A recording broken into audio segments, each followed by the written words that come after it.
नमस्कार, मैं हूं मोनिका जायसवाल और आप देख रहे हैं भारत 24, जहां बुलेटिन की शुरुआत बड़ी खबर के साथ करेंगे। मेघालय में आज भूकंप के झटके महसूस किए गए। रिक्टर स्केल पर 3.4 मापी गई भूकंप की तीव्रता। ये बड़ी जानकारी अब तक पहुंचा रहे हैं मेघालय से, जहां भूकंप के झटके महसूस किए गए। रिक्टर स्केल पर 3.4 मापी गई भूकंप की तीव्रता। इससे पहले दिल्ली में भी भूकंप के झटके महसूस किए गए थे, जहां पर लोगों में दहशत थी।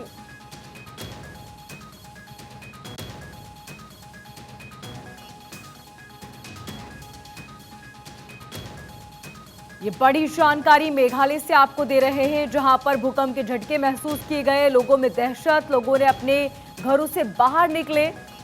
3.4 मापी गई भूकंप की तीव्रता।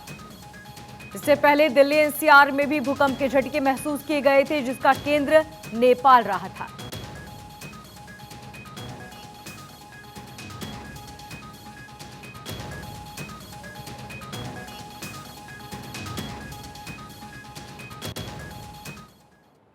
और गुजरात चुनाव को लेकर बीजेपी की ताबड़तोड़ रैलियां चल रही हैं। पीएम मोदी भी धुआंधार प्रचार में लगे हुए हैं। पीएम मोदी आज गुजरात के पालनपुर, मोडासा और दहेगाम में, साथ ही बावला में भी रैली करेंगे। पीएम गुजरात में अब 16 रैलियां कर चुके हैं अब तक, और दूसरे चरण की वोटिंग से पहले वो 35 और रैलियां करेंगे, यानी कि कुल मिलाकर 51 रैलियां करेंगे पीएम मोदी। एक राज्य में जहां लोकसभा की 26 सीटें हैं, यानी कि हर सीट पर पीएम मोदी औसतन 2-2 रैलियां करने वाले हैं। ये बड़ी जानकारी अब तक पहुंचा रहे हैं। गुजरात चुनाव को लेकर कांग्रेस, आम आदमी पार्टी और बीजेपी तीनों ही चुनावी मैदान में है, लेकिन सबसे ज्यादा प्रचार प्रसार बीजेपी कर रही है। बेहद एक्टिव है बीजेपी। धुआंधार प्रचार किया जा रहा है। न सिर्फ स्टार प्रचारक और सीएम को, बल्कि प्रधानमंत्री खुद अब चुनावी मैदान में आ चुके हैं। गुजरात चुनाव को लेकर बीजेपी ताबड़तोड़ रैलियां कर रही है। पीएम मोदी भी धुआंधार प्रचार में लगे हुए हैं। आपको बता दें कि आज गुजरात के पालनपुर, मोडासा, दहेगाम और बावला में रैली होनी है। पीएम मोदी ने अब तक 16 रैलियां की हैं और दूसरे चरण की वोटिंग से पहले तक वो 35 और रैलियां करेंगे, यानी कि कुल 51 रैलियां प्रधानमंत्री मोदी करने वाले हैं।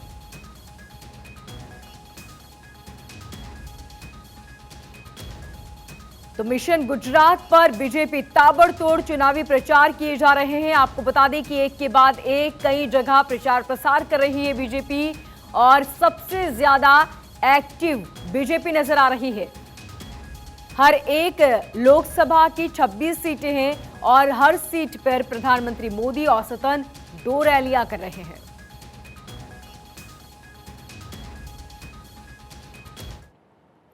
तो वहीं सीएम योगी आज झांसी और प्रयागराज के दौरे पर रहेंगे। इस बीच वो कई योजनाओं का शिलान्यास, लोकार्पण के साथ साथ प्रबुद्ध वर्ग सम्मेलन में हिस्सा लेंगे। झांसी के एलबीएम स्कूल में योगी एक जनसभा को संबोधित करेंगे। 327 करोड़ की परियोजनाओं का लोकार्पण किया जाएगा। पुलिस लाइन में वो करीब 1.5 घंटे तक जनसभा स्थल पर रहेंगे और यहीं से सीएम योगी प्रयागराज के लिए रवाना हो जाएंगे। परेड मैदान में प्रबुद्ध जन सम्मेलन को संबोधित करेंगे और इसी के साथ कई योजनाओं का लोकार्पण और शिलान्यास भी करेंगे। दोपहर करीब 2 बजे सीएम योगी पहुंचेंगे संगम नगरी।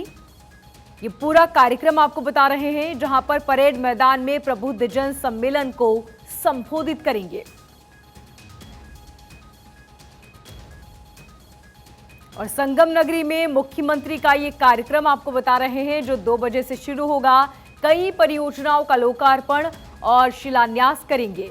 दोपहर 12:30 बजे पुलिस लाइन पहुंचेंगे और इसके बाद एलबीएम स्कूल में जनसभा को करेंगे संबोधित।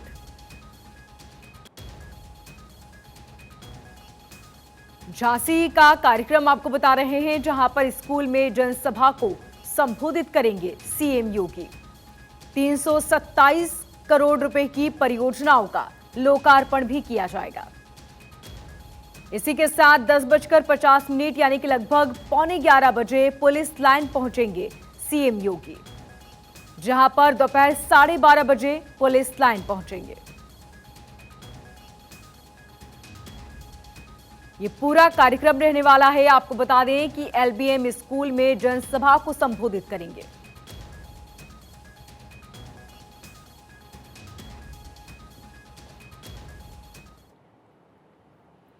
और मीडिया में सीसीटीवी फुटेज का प्रसारण रोकने को लेकर सत्येंद्र की याचिका पर आज दिल्ली की राउच एवेन्यू कोर्ट में सुनवाई होगी। मीडिया रिपोर्ट पर रोक लगाने की मांग को लेकर सत्येंद्र ने कोर्ट में अर्जी दाखिल की थी। याचिका में सीसीटीवी फुटेज से जुड़े प्रिंट और इलेक्ट्रॉनिक मीडिया की रिपोर्ट पर रोक लगाने की मांग की गई। वहीं कोर्ट में सत्येंद्र की तरफ से जेल में डाइट की अर्जी पर तिहाड़ जेल प्रशासन ने जवाब दाखिल करेगा। जज ने तिहाड़ प्रशासन को पिछले 6 महीने के बीच मंत्री सत्येंद्र को दिए गए भोजन की डिटेल भी पेश करने के निर्देश दिए हैं। सबसे पहले वो मसाज कराते नजर आए थे और उसके बाद वो हेल्दी डाइट लेते नजर आए। इसको लेकर भी बीजेपी ने सवाल उठाए हैं। तो सत्येंद्र जैन पर आरोप क्या है? हवाला के जरिए हेराफेरी करने का उन पर आरोप लगा है। 4 शेल कंपनियों के जरिए फंड की हेराफेरी करने का आरोप। कोलकाता के एंटी ऑपरेटर्स को कैश ट्रांसफर करने का भी आरोप। और इसी के साथ हवाला के बदले शेल कंपनियों से रकम ली गई। कर्ज लेकर दिल्ली के आसपास जमीन भी खरीदी गई। शेल कंपनी वाले फंड से ही जमीन का कर्ज चुकाया गया।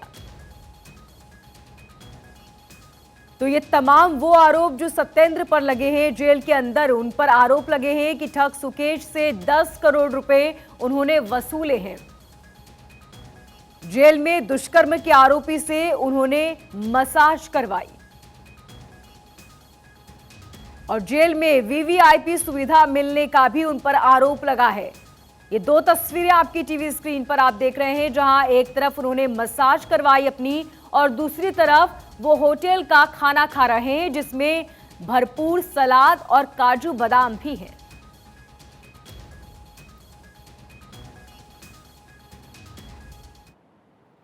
सुकेश चंद्रशेखर के 200 करोड़ के मनी लॉन्ड्रिंग मामले में आरोप तय करने पर दिल्ली की पटियाला हाउस कोर्ट में आज सुनवाई होगी। इस मामले में ठग सुकेश, जैकलीन के अलावा अन्य आरोपियों के खिलाफ आरोप तय करने पर सुनवाई है। इससे पहले पटियाला कोर्ट ने जैकलीन को नियमित जमानत दी थी। जैकलीन को ईडी लगातार बुलाकर पूछताछ कर रही है। अभिनेत्री के खिलाफ लुकआउट सर्कुलर भी जारी किया गया था। ईडी ने जैकलीन को नियमित जमानत देने पर विरोध भी जताया था। उसका आरोप था कि वो जांच में सहयोग नहीं कर रही है। ये बड़ी जानकारी अब तक पहुंचा रहे हैं। सुकेश के 200 करोड़ के मनी लॉन्ड्रिंग मामले में आरोप तय करने पर दिल्ली की पटियाला हाउस कोर्ट में आज सुनवाई होगी। इस पूरे मामले में सुकेश, जैकलीन के अलावा अन्य आरोपियों के खिलाफ आरोप तय करने पर सुनवाई होनी है।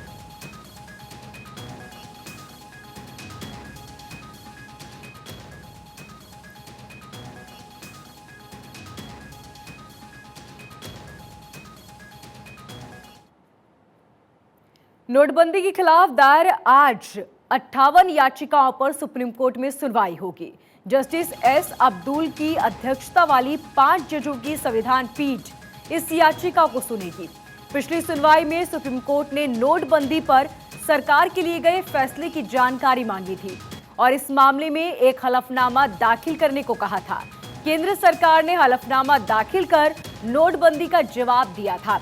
इसे नीतिगत फैसला भी बताया गया था। सरकार की तरफ से पेश अटॉर्नी जनरल ने जवाब के लिए समय मांगा था। इसके बाद कोर्ट ने आज की तारीख तय की थी और आज इस मामले को लेकर सुनवाई होगी।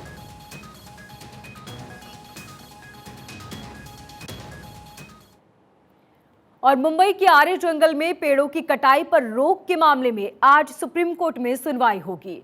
महाराष्ट्र सरकार के वकील ने 84 पेड़ काटने की इजाजत मांगी, जिस पर बेंच आज सुनवाई करेगा। पिछली सुनवाई में कानून अधिकारी ने कहा कि पेड़ काटने पर MMRCL के अनुसार अनुरोध पर पेड़ काटने वाली समिति को फैसला करने दें और फैसले पर अदालत के आदेश पर निर्भर करता है। पेड़ों की कटाई का विरोध करने वालों की तरफ से पेश हुए एक वरिष्ठ अधिवक्ता ने कहा कि उन्होंने भी एक अंतरिम याचिका दायर की है। पीठ ने कहा, हम दोनों आईएएस पर विचार करेंगे। एमएमआरसीएल ने इस साल 5 अगस्त को कोर्ट में बताया था कि अक्टूबर 2019 से आरे कॉलोनी में कोई भी पेड़ नहीं काटा गया। तो इस पूरे मामले को लेकर आज सुनवाई होगी। मुंबई के आरे जंगल में पेड़ों की कटाई पर रोक के मामले में आज सुप्रीम कोर्ट फैसला करेगा। तो महाराष्ट्र सरकार के एक वकील ने पेड़ काटने की इजाजत मांगी है, जिस पर आज बेंच सुनवाई करने वाला है।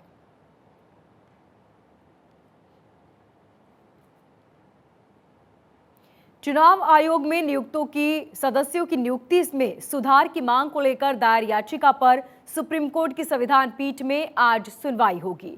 बुधवार को सुप्रीम कोर्ट ने केंद्र सरकार से कहा है कि 19 नवंबर को नियुक्त किए गए चुनाव आयुक्त अरुण गोयल की नियुक्ति से जुड़ी फाइल कोर्ट में पेश करे। कोर्ट ने कहा कि ये नियुक्ति तब हुई जब सुप्रीम कोर्ट में नियुक्ति प्रोसेस को लेकर मामला लंबित था। हम जानना चाहते हैं कि क्या ये नियुक्ति तय प्रोसेस का पालन करते हुए हुई है या फिर नहीं। इस पूरे मामले को लेकर सदस्यों की नियुक्ति में सुधार की मांग को लेकर दायर याचिका पर सुप्रीम कोर्ट की संविधान पीठ में आज सुनवाई होगी। और श्रद्धा हत्याकांड में आफताब का आज पॉलीग्राफी टेस्ट हो सकता है। फीवर कम होने पर आज टेस्ट होने की संभावना है। कल फीवर होने की वजह से टेस्ट नहीं हो पाया था। इसमें आरोपी से कई सवाल पूछे जाते हैं और इस पर उनकी मनोवैज्ञानिक स्थिति को आंका जाता है। सवाल पूछने के बाद आरोपी का ब्लड प्रेशर, दिल की धड़कन और नाड़ी की चाल को रिकॉर्ड किया जाता है और इसी के आधार पर ये निर्णय लिया जाता है कि आरोपी जो सवालों का जवाब दे रहा है वो सच है या झूठ। आपको बता दें कि ये पॉलीग्राफी टेस्ट क्या होता है। सच झूठ का पता लगाने वाली ये एक मशीन होती है। लाई डिटेक्टर मशीन भी इसे कहा जा सकता है। शारीरिक गति को मापने वाली ये मशीन होती है जो ये बताती है कि व्यक्ति सच बोल रहा है या झूठ। इसमें heart beat, pulse, blood pressure, त्वचा में बदलाव, ये तमाम चीजें रिकॉर्ड की जाती है और इसी के आधार पर यह देखा जाता है कि व्यक्ति सच बोल रहा है या झूठ। त्वचा पर यदि पसीना आ रहा है या फिर नहीं तो पता चल जाता है कि व्यक्ति झूठ बोल रहा है या सच।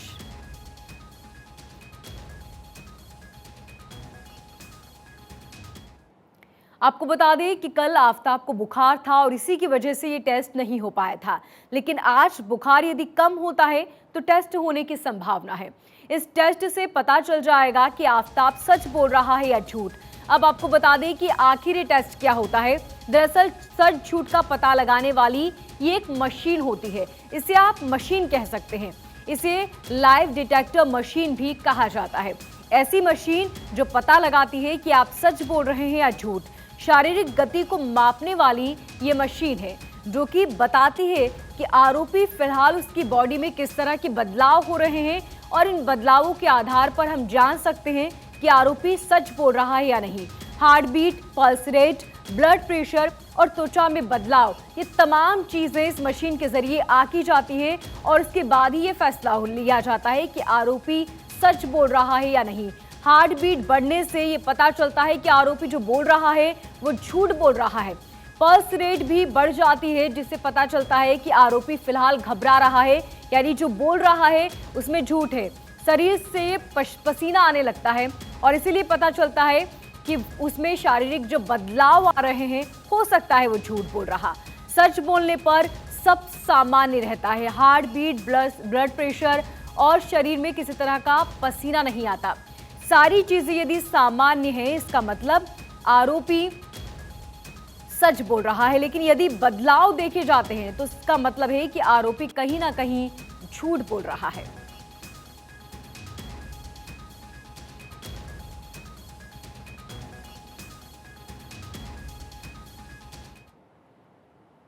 असम सीमा पर हुई हिंसा पर मेघालय सरकार का प्रतिनिधिमंडल आज अमित शाह से मुलाकात करेगा।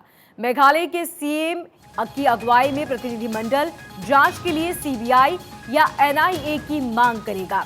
असम के वन कर्मियों ने मंगलवार को मुकरू इलाके में एक ट्रक को रोका था जो अवैध तरीके से काटी गई लकड़ियों को लेकर जा रहा था। इसके बाद भड़की हिंसा में 6 लोगों की मौत हुई थी, जिसमें असम का एक वन कर्मी और मेघालय के 5 नागरिक शामिल थे। असम सीमा पर हुई इस हिंसा पर मेघालय सरकार का प्रतिनिधिमंडल आज अमित शाह से मुलाकात करेगा।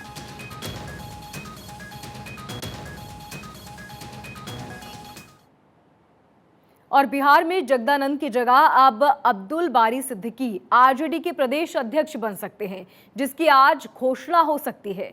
लालू प्रसाद यादव बीमारी की वजह से फिर सिंगापुर जाएंगे और उससे पहले लालू आरजेडी की कमान उनको सौंप कर जाएंगे। पार्टी के वरिष्ठ और आरजेडी के मुस्लिम चेहरे अब्दुल बारी सिद्दीकी दिल्ली में 2 बार लालू यादव से मुलाकात भी कर चुके हैं।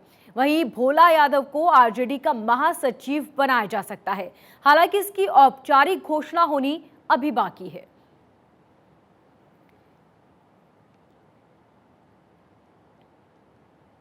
यूपी के अयोध्या में प्रशासन ने बड़ी कार्रवाई करते हुए बुलडोजर कार्रवाई की है। प्रशासन ने राम जन्मभूमि संपर्क मार्ग पर बनी एक अवैध दुकानों पर बुलडोजर चला दिया।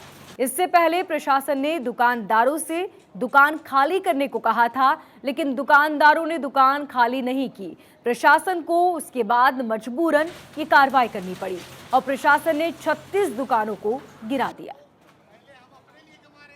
यूपी के अयोध्या की तस्वीरें देख रहे हैं आप, जहां पर 36 दुकानों को बुलडोजर के जरिए गिरा दिया गया।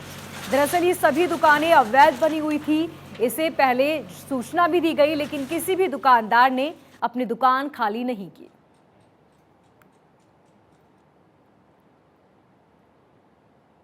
हमको दिया है, उन्होंने अपनी दुकान खाली कर दी थी। शेल दुकानदारों ने अपना आवेदन हमको दिया नहीं अभी तक।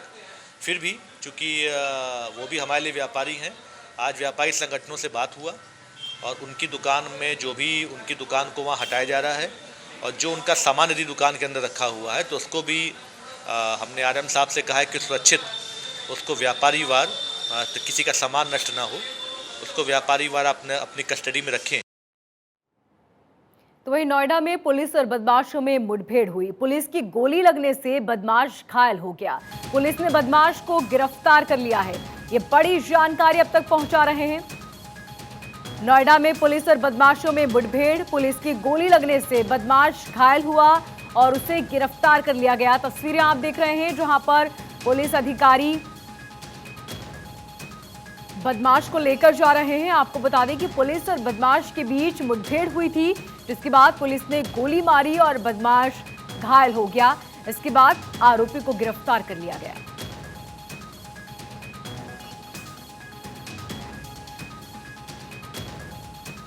थाना इकोटेक 3 पे एक बंधक बनाकर कार लूट की घटना करी गई थी, जिसका सफल अनावरण इकोटेक 3 पुलिस द्वारा किया गया। इसमें पूर्व में 3 अभियुक्तों को जेल भेजा गया था और एक अन्य अभियुक्त आबिद इसमें वांछित चल रहा था। आज सूचना थी कि वो इस क्षेत्र में एक्टिव है। इसके लिए शाम से ही चेकिंग करी जा रही थी, जिसमें दौरान पुलिस मुठभेड़ आबिद को गिरफ्तार किया गया है। कानपुर में वकीलों ने ट्रैफिक कांस्टेबल की जमकर पिटाई कर दी। मारपीट की ये पूरी घटना वहां लगे सीसीटीवी में रिकॉर्ड हुई है। मामले में संयुक्त पुलिस आयुक्त आनंद तिवारी के आदेश पर 3 वकीलों को नामजद करते हुए उनके खिलाफ गंभीर धाराओं में केस दर्ज कराया गया। आरोपियों ने एफआईआर दर्ज कराने के विरोध में कोतवाली में वकीलों के साथ हंगामा किया। वकीलों की गिरफ्तारी के लिए 3 टीमें लगी। 1 महीने के बीच ये दूसरी घटना है जब वकीलों ने पुलिस कर्मियों के साथ यूं मारपीट की हो। हमने सीसीटीवी कैमरे की फीड्स ली है, हम इसकी विवेचना कर रहे हैं और हम इस केस को चार्जशीट 15 दिन के अंदर करेंगे।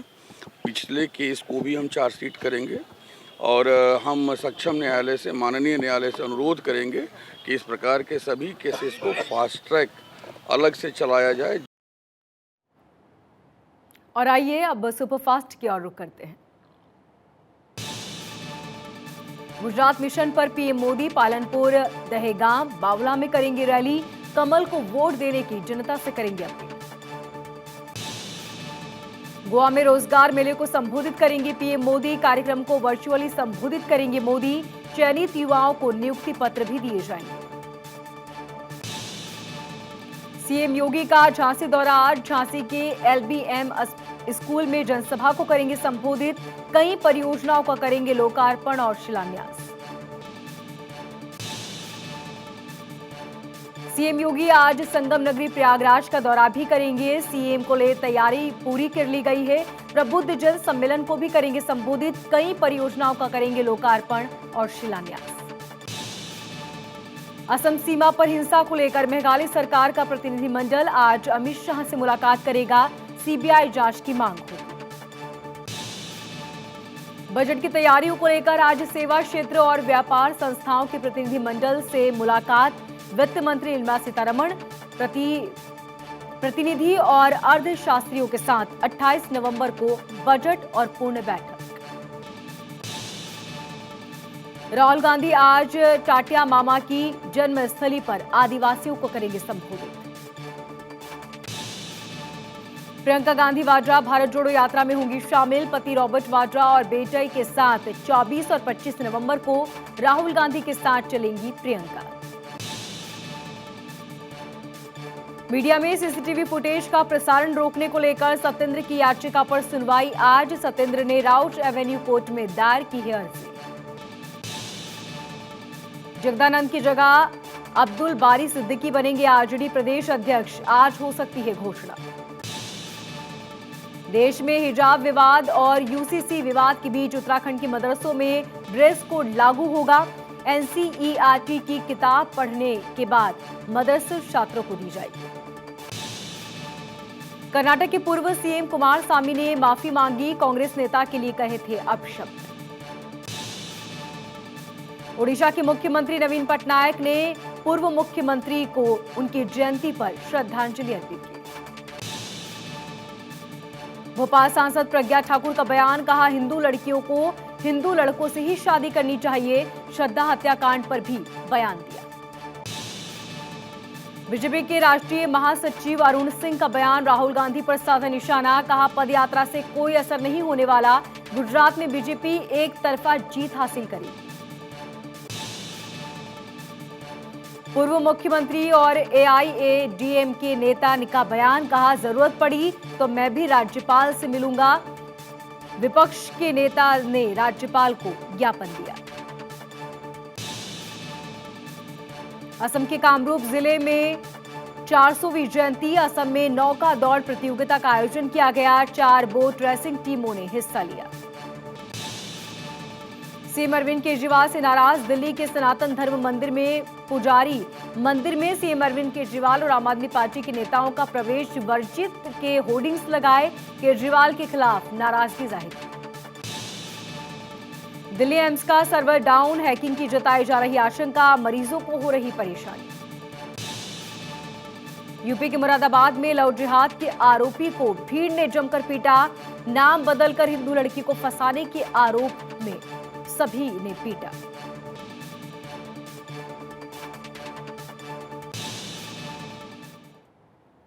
और बड़ी जानकारी सीरिया पर टर्की की जबरदस्त एयर स्ट्राइक। सीरिया के ताल त्राम इलाके में बमबारी की गई।